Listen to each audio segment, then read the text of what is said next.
How does a tax overage work? So in today's video, you're going to learn some of the secrets to overages, including how to figure out the best states to operate in, administrative claims versus judicial claims, and what kind of person the overages business is ideal for, and it just might be you. And at the end, I'm going to give you a resource where for free you can learn more about the overages business and line yourself up to start cashing your own overages paychecks in your overages business.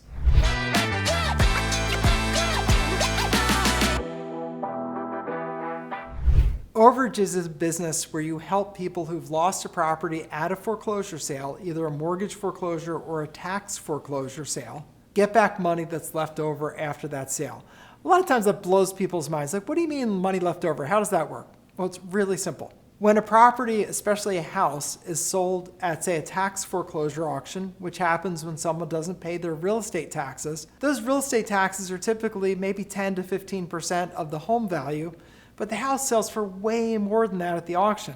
And most of these auctions, these properties sell for anywhere from 70 to 80% of their as-is value. And if you owe 10 or 15% of the value, there's a big spread. So let me give you an example.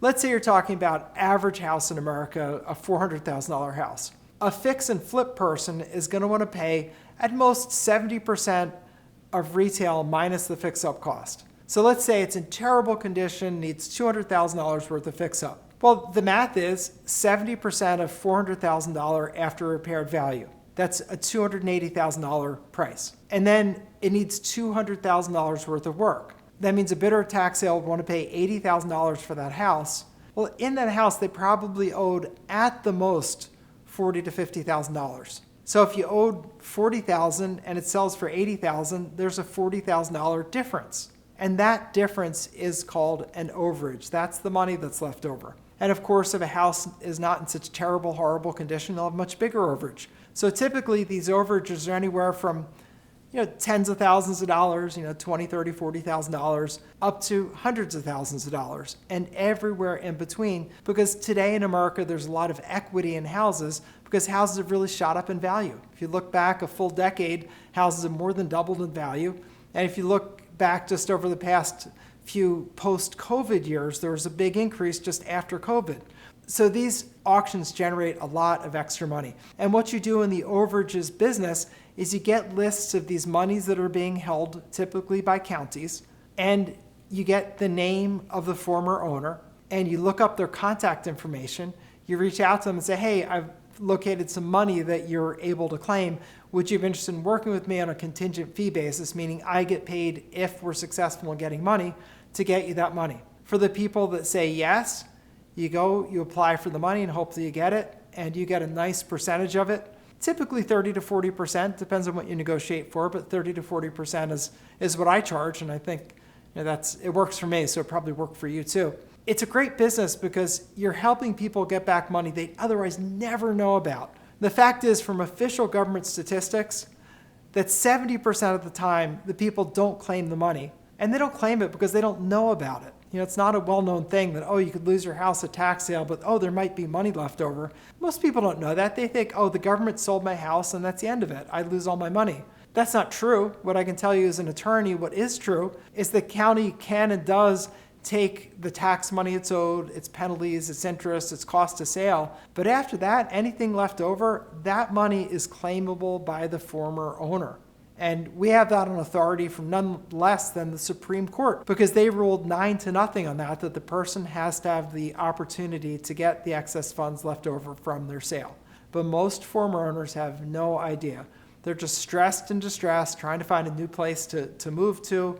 They're not doing well mentally. They don't have money to hire an attorney to consult with anybody. So they, slink off trying to just get restarted in life. They live in their mom's basement. They live in their car. They live in a homeless shelter. They're just trying to get restarted. And what we do in the overages business is we find these people and we get them a big pile of money to help them get restarted again.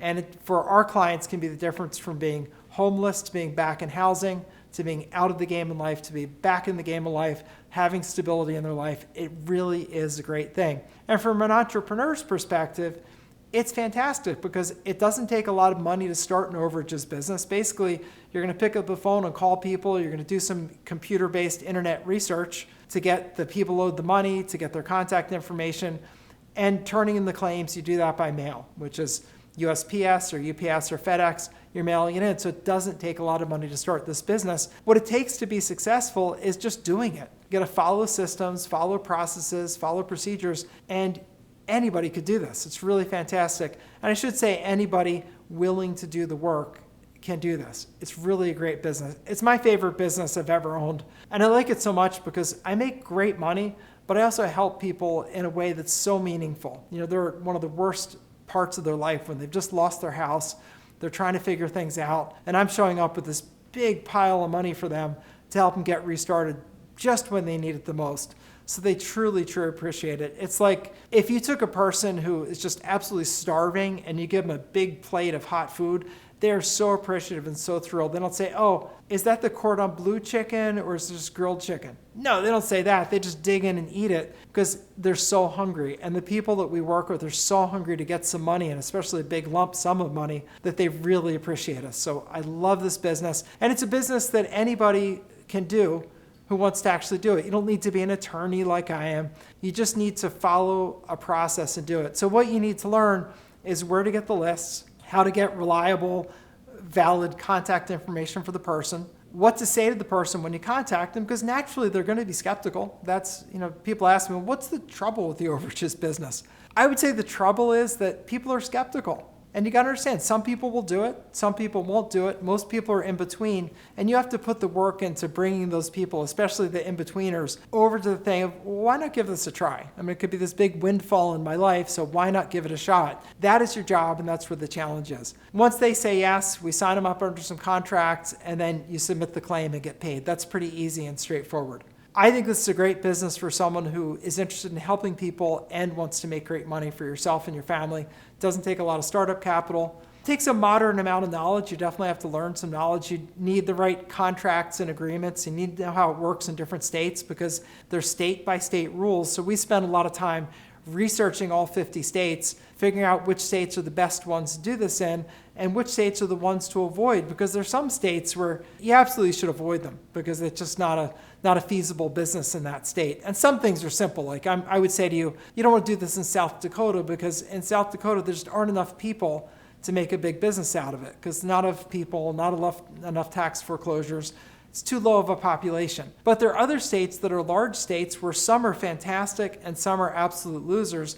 So you definitely want to educate yourself on that. If you want to start down that path to education, I got a simple route for you there. Start off down below. I put a link to my intro to the Overages business video. There I give you an introduction, show you basically what the opportunity is and how the business works. And then if you like it from there, you can move onward. I have some other free resources where you can learn more about the business. And I have training that I do. I do live events where I do training. I have an online course where I do training. I can teach you the whole business. But the first step is just see if you're interested. Just click on the link below, watch my 10-minute intro to Overages video, and see if you like it from there. I love the Overages business because I make great cash money, very profitable business, but I also help people who are flat on their back financially, going through the worst time of their lives financially, and I show up with piles of money that I got from the government, by the way, to give to them and help them get restarted in life. And to me, what could be more fun than that? Helping people and making great money. So if that appeals to you, then Overage is definitely something you want to look at. So when I do my Overage education, I'm also going to show you some of the distinctions, like some states are called judicial states, some are administrative states. Some states give you a long time to claim money. Some states give you a short time to claim money. Most states don't regulate this, meaning you don't need license, but there are one or two odd states where you do need permits and licenses, and I want to teach you how to do that. I also want to teach you a little secret that sometimes it's better to register for the state, even if you're not doing a licensed activity, because it gives you credibility. And I'm going to talk about the importance of credibility. So those are more advanced topics, so definitely click on the link down below, click on the intro to the Overages business video, and from there, you're going to learn more about this business and see if it might just be the business for you.